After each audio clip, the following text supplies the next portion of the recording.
हमारे साथ में आज अखिल भारतीय कायस्थ महासभा के राष्ट्रीय कार्यकारी अध्यक्ष माननीय मनोज सक्सेना जी। माननीय मनोज सक्सेना जी ने कायस्थ समाज को एकजुट करने के लिए निरंतर प्रयास कर रहे हैं और लंबे समय से भाजपा संघ जैसे संगठनों से जुड़े हुए हैं। तो आपसे जानते समझते, चूंकि आप सत्ता के नजदीक हैं, सत्ता में जो दल है उसके साथ में है, तो आपसे जानते समझते हैं कि कायस्थ समाज, चूंकि आपने कायस्थ समाज के लिए बड़ा काम किया है, तो कायस्थ समाज की जो आज स्थिति है और जो दूसरे समुदाय के लोग एकजुट हो रहे हैं उनके मुकाबले में क्या हो रहा है, आपका जनता खबर में स्वागत वंदन है। और आपसे जानेंगे समझेंगे कि अभी हाल ही में जिस प्रकार से ब्राह्मण समाज के, क्षत्रिय समाज के विधायक एकजुट हुए, कहीं पर कुर्मी समाज के विधायक एकजुट हुए, कहीं लोधी समाज के विधायक एकजुट हुए, मुस्लिम समाज एकजुट हो रहा है और पीडीए की बात हो रही है, पिछड़ा, दलित, अति पिछड़ा, इन सब की लामबंदी की जा रही है। तो ऐसे माहौल में जो कायस्थ समाज लंबे समय तक अपना देश और समाज के लिए योगदान करता रहा, वो उसमें इतनी चुप्पी क्यों है? देखिए, कायस्थ समाज बुद्धिजीवी लोगों का एक समाज है जी, और कहीं ना कहीं कुछ कारण रहा कि हम लोग इसलिए पिछड़ रहे हैं जी। राजनीतिक रूप से बात कर लीजिए, आज सत्ता के करीबी लोगों की बात कर लीजिए, ऐसा नहीं है, सत्ता में आज भी हमारे 4-5 विधायक हैं, एमएलसी भी हैं, मंत्री भी हैं, लेकिन कहीं ना कहीं जिस तरीके से क्षत्रिय समाज की बात करें तो क्षत्रिय समाज के लोग आगे ले जाने के लिए कार्य कर रहे हैं, विधायकों को टिकटों की बातें कर रहे हैं, ब्राह्मण समाज अपने समाज की बात कर रहा है, दूसरा आप जाति की बात करें, निषाद की बात करें, राजभर की बात करें, चाहे दलित की बात करें, पिछड़ों की बात करें, सबका एक संगठित होकर कार्य करने का प्रयास कर रहा है। लेकिन कहीं ना कहीं हमारे जनप्रतिनिधि जो हैं उन लोगों की थोड़ी सी कमी है कि अगर वो लोग बैठाल के माननीय मुख्यमंत्री से बात करें, संगठन के लोगों से बात करें, तो निश्चित समाज के लोगों को आगे बढ़ाने का कार्य होगा और समाज मजबूत होगा। और समाज को मजबूत करने के लिए हम भी अपने स्तर से बहुत प्रयास कर रहे हैं कि आगामी 2027 में इस समाज को किस तरीके से सत्ता के करीब लाया जा सके, किस तरह अपने जनप्रतिनिधियों की संख्या बढ़ाई जा सके।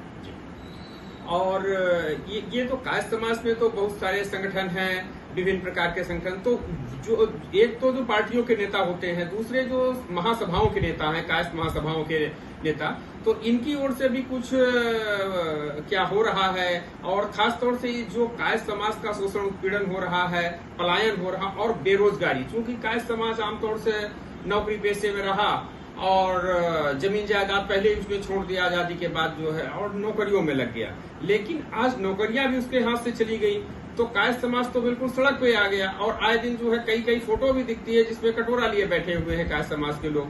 तो कायस्थ समाज की बेरोजगारी पर और उनका जो शोषण, उत्पीड़न हो रहा है, पलायन हो रहा है, उस पर जो है कायस्थ संगठनों की या कायस्थ नेताओं की या फिर आपकी ही क्या कोई योजना बनती दिख रही है? देखिए, समाज के जितने विभिन्न संगठन हैं, यदि खेला के संगठन नहीं होने चाहिए, अच्छी बात है संगठन, लेकिन कहीं ना कहीं हम लोगों को बेरोजगारी पे ही अपनी चर्चा को केंद्रित रखना चाहिए। अगर हम लोग जब राजनीति में पिछड़ेंगे, जब हमारा नेतृत्व सत्ता में नहीं होगा या संगठनों में नहीं होगा, तो उसकी बात नहीं कह सकते हम समाज के बीच में। आज सबसे ज्यादा अगर बेरोजगारी की बात करें तो हमारे समाज के लोगों में है।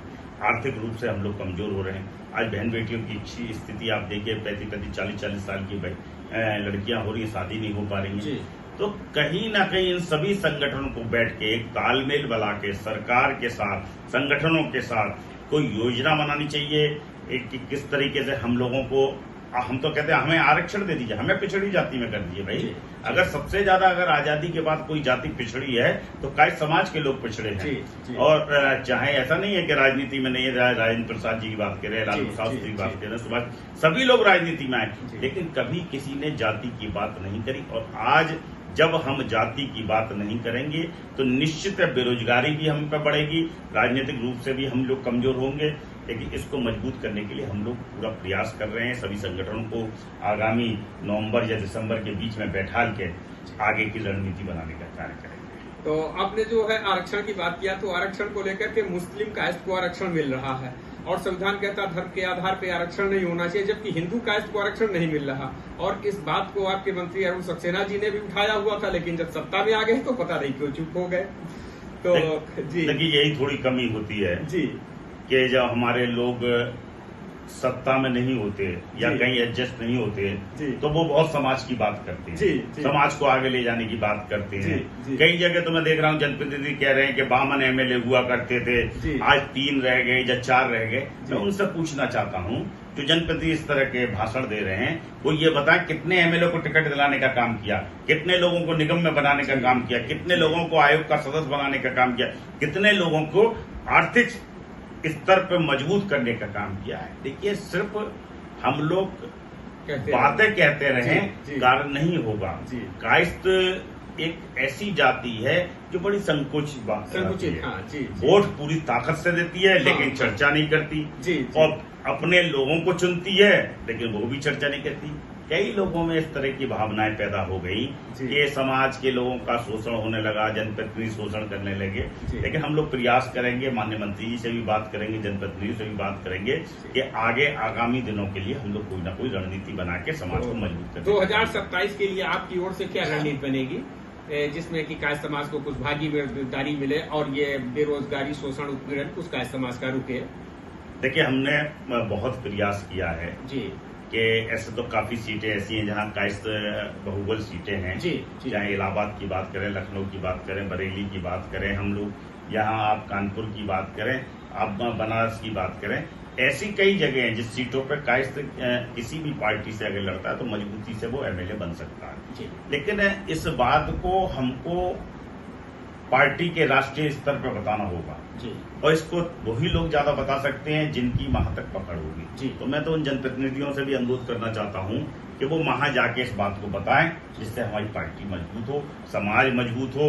समाज के लोग अगर मजबूत होंगे राजनीतिक रूप से तो बेरोजगारी अपने आप समाप्त होगी। बिल्कुल। आपको बहुत बहुत धन्यवाद। आपने जनता खबर के साथ जो है कायस्थ समाज के मुद्दों पर बात किया। आपको बहुत बहुत धन्यवाद। जय हिंद।